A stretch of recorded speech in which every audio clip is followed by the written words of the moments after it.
ஒரு சமயத்தில் ஒருத்தர் சொன்னார், அவர் வீட்டில் பார்த்தீங்கன்னா ஒரு போர்டு போட்டுப்பார், ஒரு சின்ன பவர் ரூம்.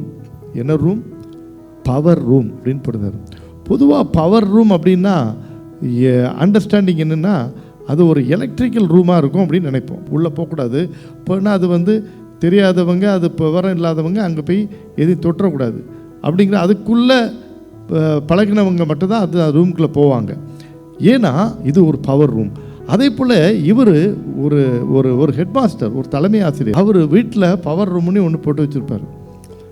அது என்னன்னா, அவர் சொல்லுவார், அதுதான் அவருக்கு ஜெபிக்கிற ஒரு அறையா, ப்ரேயர் ரூம். ப்ரேயர் ரூமை தான் என்ன செய்கிறாரு, பவர் ரூம்னு போடுறார்.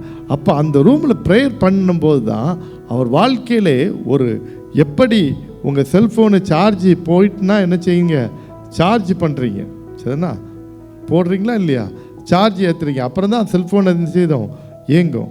அதே போல் உங்கள் ஜீவியத்தில் உங்களை சார்ஜ் பண்ணுறது இந்த ஜெபம் தான். Prayer brings victory.